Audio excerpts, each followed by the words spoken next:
Salam alaikum. J'espère que vous allez bien l'équipe. Alors, passons maintenant au point suivant du cours. Comme on avait vu les oligosides, c'est-à-dire dans le nombre d'os et de 2 jusqu'à 10, on va voir maintenant les polyosides. Les polyosides, quand on les avait définis, on a dit qu'ils étaient formés de 10 jusqu'à plusieurs unités d'os. D'accord? Alors, parmi ces polyosides, nous avons des polyosides homogènes, c'est-à-dire formés d'un seul type d'os ou formés que des os. Et on a aussi des polyosides hétérogènes, formés par des os et des dérivés d'os, qu'on va voir tout de suite.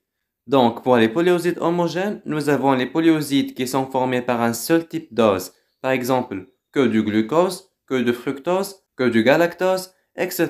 D'accord? Alors, parmi les polyosides homogènes que nous allons voir, les plus importants bien sûr, nous allons voir l'amidon. L'amidon est une grosse molécule et c'est la principale réserve de glucose chez les végétaux. Elle est formée de deux parties, l'amylose et l'amylopectine. Alors je reprends. Amidon, grosse molécule, formée chez les végétaux, principale réserve en glucose chez les végétaux. Nous mangeons de l'amidon. Mais l'amidon n'est pas une réserve de glucose pour l'homme. L'homme, sa réserve en glucose, c'est le glycogène. La réserve pour les plantes et les végétaux, c'est l'amidon. Donc, principale réserve en glucose chez les végétaux, relayée par N unités de glucose, relayée entre eux par des liaisons de type 1,4. Voici l'exemple. Donc, j'ai le glucose relayé avec le deuxième glucose par liaison de type 1,4. Même chose, 1,4, 1,4, jusqu'à ce qu'elle me forme une grosse molécule. Elle est formée de deux parties. Une partie linéaire, c'est-à-dire non ramifiée, appelée amylose, et une partie ramifiée appelée amylopectine. Donc, l'amidon est constitué de quoi? De deux fractions, amylose plus amylopectine. L'amylose n'est pas ramifiée, l'amylopectine est ramifiée. Alors comment elle est faite cette amylopectine? Tout simplement, vous avez une chaîne linéaire de glucose et il y a des ramifications. Les ramifications là, ils se font comment? Par liaison toujours osidique entre le C-alpha, carbone anomérique 1, et le C6. La ramification est de type 1,6. L'amidon est formé de deux fractions, amylose linéaire relayée par N unités de glucose entre elles par liaison osidique de type 1,4-1,4, mais elle est linéaire. Là, vous voyez, par contre, l'amylopectine est formée donc par N unités de glucose relayées entre elles par des liaisons 1,4 et des ramifications faites par liaison de type 1,6. D'accord? Alors, le pourcentage d'amylopectine par rapport à l'amylose, l'amylopectine représente jusqu'à 80% et l'amylose, c'est 20%. Dans les bouquins, vous trouverez différents chiffres. Moi, je me limite à 80 et 20% pour ne pas trop s'embêter avec les chiffres. Passons maintenant au deuxième polyoside homogène, le glycogène. Le glycogène, par contre, est la principale source de réserve en glucose chez nous et chez les animaux. Alors le glycogène est formé de quoi? Le glycogène, si j'avais à le comparer, c'est l'amylopectine de l'amidon. Donc, par contre, il y a une petite différence. Le glycogène est très ramifié. On peut avoir une ramification tous les 25 glucoses. Chaque 25 glucoses, j'ai une ramification. D'accord? Même chaque 10 unités, j'ai une ramification. Chaque 8, 6 unités, j'ai une ramification. Et au centre de la molécule, vous avez chaque 3 glucoses une ramification. D'accord? Alors je reprends. Le glycogène est une structure très ramifiée, formée lui aussi de glucose relayé entre eux par liaison de type 1,4 et des ramifications 1,6. Le glycogène est très ramifié. Il y a une ramification tous les 6 à 8 glucoses. Et au centre de la molécule, c'est tellement ramifié qu'on a une ramification chaque 3 glucoses. Donc, quelle est l'utilité de ces ramifications-là? Le glycogène, c'est comme une sorte de boule. Par contre, l'amylopectine est allongée, n'est-ce pas? Le glycogène, c'est une boule. Ça va me faire presque une boule. Par contre, l'amylopectine, elle est allongée. Elle est beaucoup plus allongée. Alors tout simplement, ce glycogène, son rôle, c'est quoi? Pour nous, le glycogène, c'est la forme de réserve qui sera stockée au niveau du foie et du muscle. Cette réserve-là, on l'utilisera quand l'organisme a besoin d'énergie et que ne mange pas. Donc, il faut bien préserver ce glycogène-là. D'où l'intérêt de le rendre aussi compact que ça, pour qu'il ne soit pas accessible aux enzymes ou bien à l'eau. Et d'où l'intérêt de le rendre sous forme de boule. Dans ce cas, il sera à l'abri des enzymes qui peuvent le dégrader et de l'eau qui vont ramener ces enzymes-là. D'accord? Alors je reprends rapidement. Amidon et glycogène sont des polyosides homogènes formés par du glucose. Les liaisons sont de type 1,4. Les glycoses sont relayées entre elles par liaison de type 1,4. L'amidon et le glycogène, les deux sont des réserves en glucose. Sauf que pour l'amidon chez les végétaux, pour le glycogène chez les animaux. Alors l'amidon est formé d'une chaîne de deux parties. Une chaîne linéaire appelée amylose, formée par du glucose relié entre eux par des liaisons 1,4. L'amylopectine, elle est formée par une chaîne linéaire mais possédant des ramifications.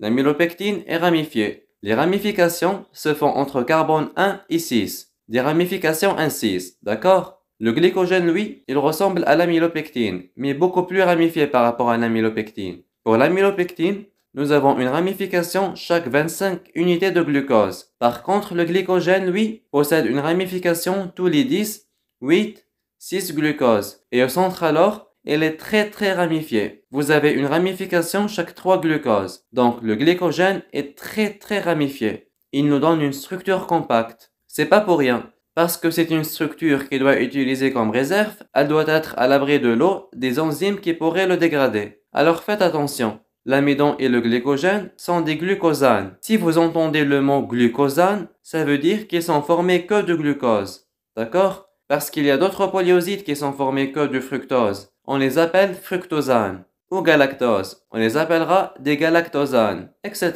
Donc, troisième type de polyoside homogène, la cellulose. C'est elle qui va nous permettre de fabriquer du papier. Est un polyoside de structure. Liaison de type bêta-1,4. Attention. La différence qu'il y a entre amidon et glycogène, la liaison était de type alpha-1,4 et alpha-1,6 pour les ramifications. La cellulose par contre, les liaisons sont de type bêta-1,4. C'est pour cela, nous, l'homme, on ne peut pas la dégrader. Qu'est-ce que ça veut dire? On peut la manger et la digérer, mais on ne peut pas la dégrader. C'est-à-dire, on ne peut pas couper la liaison osidique bêta-1,4. On ne peut pas la couper, parce que nous n'avons pas d'enzyme bêta. Nous, dans notre organisme, on ne produit pas d'enzyme bêta. Nous avons l'enzyme alpha-glucosidase, mais on n'a pas la bêta-glucosidase. C'est pour ça que nous ne pouvons pas dégrader et utiliser l'énergie du glucose de la cellulose. D'accord? Je reprends rapidement. La cellulose, c'est une polyoside de structure des végétaux. Elle est linéaire. Elle n'est pas ramifiée, formée par N molécules de glucose, reliées entre eux par liaison de type bêta-1,4. Comme l'homme ne possède pas d'enzyme bêta-1,4, nous ne pouvons pas dégrader la cellulose. C'est-à-dire qu'on ne peut pas couper la cellulose et libérer les glucoses apportés par la cellulose pour produire de l'énergie. Alors les dextranes, la même chose. Les dextranes sont formés par toujours du glucose. Je n'ai sélectionné pour vous que les polyosides formés de glucose. Comme ça, on ne va pas s'embrouiller. Les dextranes sont des réserves des bactéries et levures.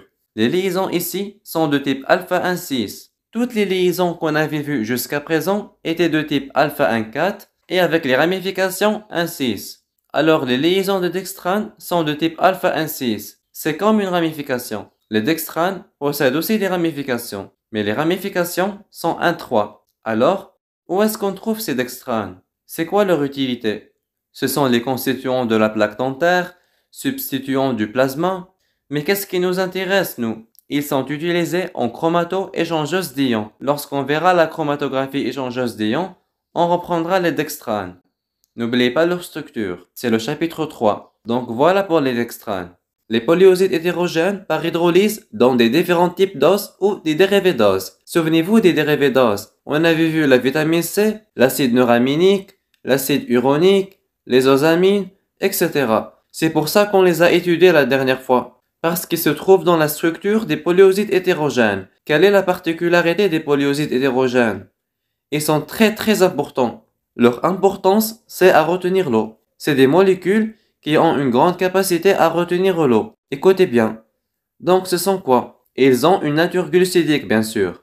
Nous, les polyosides qu'on avait vus, ils sont formés de N-glucose qui se répète N fois, ou fructose qui se répète N fois. Donc ces polyosides hétérogènes sont un petit peu différents. Ils ne sont pas formés par la répétition d'une seule molécule. Ils sont formés par la répétition d'une unité diosidique, c'est-à-dire de deux molécules qui sont répétées N fois. Alors je reprends. Les polyosides hétérogènes sont formés par différents types d'os et dérivés d'os. C'est les dérivés d'os qui prédominent ici. Alors ces polyosides hétérogènes ont une grande capacité à retenir l'eau. Et on les retrouve dans le tissu conjonctif et dans d'autres tissus. Alors, ils sont formés de quoi?